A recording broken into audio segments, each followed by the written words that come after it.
રાજકોટ અગ્નિકાંડ બાદ તંત્ર સફાળું જાગ્યું હોય ત્યારે આજે વલભીપુર શહેરમાં જોવા મળ્યું।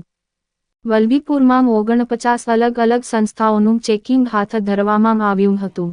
તેમાં વલભીપુરની મુખ્ય મારુતિ ઇમ્પેક્સ કરીને ડાયમંડની ફેક્ટરી છે તેનું ચેકિંગ કરતા અલગ અલગ ખામીઓ સામે આવી છે। પીજીવીસીએલ દ્વારા ચેકિંગ કરતા શોર્ટ સર્કિટ જેવી દુર્ઘટનામાં ELCB સ્વિચ એક પણ જોવા મળી નહોતી, જેથી પીજીવીસીએલ દ્વારા 12 કલાકની અંદર ELCB નાખવા જણાવ્યું હતું અને નોટિસ પણ ફટકારવામાં આવી હતી।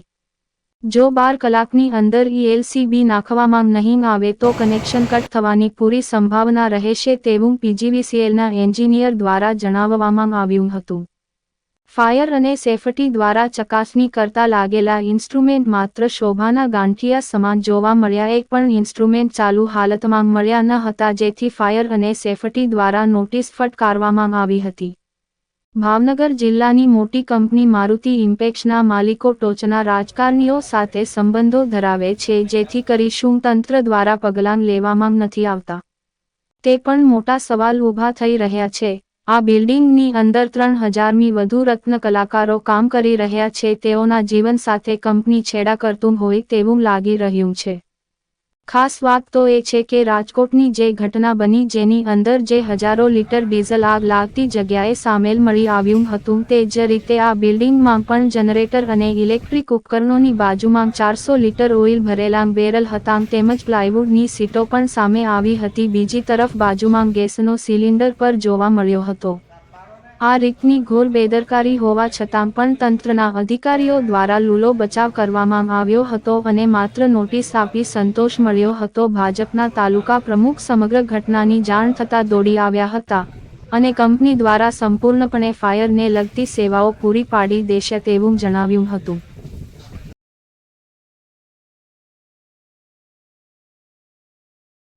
આપનું નામ? નમસ્કાર, કૌશિક રાજ્યગુરુ, શિહોર। હાલની અંદર જે વલભીપુરની અંદર જે ચેકિંગ હાથ ધરવામાં આવ્યું છે ફાયર અને સેફટીને લઈ શું કહેશો? હાલ અમે જે મારુતિ ઇમ્પેક્સ કરીને બિલ્ડિંગ છે તેમનું ચેકિંગ હાથ ધરવાનું ચાલુ કરેલ છે। સૌપ્રથમ અમે અહીંથી સ્ટાર્ટ કરેલ છે। સિસ્ટમ ફાયરની બધી જ લગાડેલ છે, જેમ કે સ્પ્રિંકલર સિસ્ટમ છે, હાઇડ્રન્ટ સિસ્ટમ છે, હોઝરીલ સિસ્ટમ છે, પણ હાલ બંધ હાલતમાં બતાવે છે। બરાબર, કોઈ એમનું કહેવાનું એમ થાય છે કોઈ મેન્ટેનન્સ કાર્ય ચાલુ છે। બરાબર, એ જોતા અમે હાલ એમને નોટિસ આપેલી છે। એમની ફાઇલ અમારી ઓફિસમાં જમા થઈ ગયેલી છે, ફાયર ઓફિસમાં ભાવનગર। ટૂંક સમયમાં કમલેશભાઈનું એવું કહેવું છે, અહીંના જે મેનેજર છે એમનું, કે ટૂંક સમયમાં અમે એમની એનઓસી લઈ લેશું એમ। હાલમાં આપના દ્વારા શું પગલાં લેવામાં આવ્યા? હાલમાં અમે એમને નોટિસ એવી આપેલી છે કે ભાઈ તાકીદે જે સિસ્ટમ છે એને ચાલુ કરવી અને તાત્કાલિક સર્ટિફિકેટ લઈ, બરાબર, એમની બાજુમાં જે સ્ટોરેજ રાખવામાં આવે છે, ખાસ કરીને એક ઓઇલનું સ્ટોરેજ છે અને બાજુના રૂમમાં લાકડાનું જે પ્લાયનું સ્ટોરેજ છે એ દૂર કરવું, કેમ કે એ હજારિયસ વસ્તુ છે। સાહેબ, આપનું નામ? VP Jethwa, deputy engineer PGVCL Vallabhipur. સાહેબ, આજે પીજીવીસીએલ દ્વારા મારુતિ ઇમ્પેક્સની અંદર જે ચેકિંગ હાથ ધરવામાં આવ્યું હતું, કઈ કઈ ક્ષતિઓ સામે? આજે અમે સંયુક્ત ચેકિંગ હાથ ધર્યું છે, તેમાં વાયરિંગ તો બરોબર છે, પણ ELCBની જગ્યાએ MCB લગાડેલી છે, એટલે ELCB લગાડવા માટે અમને 24 કલાકની નોટિસ ઇસ્યુ કરશું। આજે લાગી જાય અંદર નહીં હોય તો રીચેકિંગ કરશું અમે। આપનું નામ?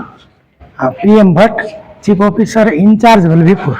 સાહેબ, હાલની અંદર જે મારુતિ ઇમ્પેક્સ વલભીપુરની અંદર જે બિલ્ડિંગ આવેલું છે તેનું આ ચેકિંગ હાથ ધરવામાં આવ્યું હતું ફાયર અને સેફટીને લઈને, કઈ કઈ ક્ષતિઓ સામે આવી અને નગરપાલિકા દ્વારા શું એક્શન લેવામાં આવ્યું?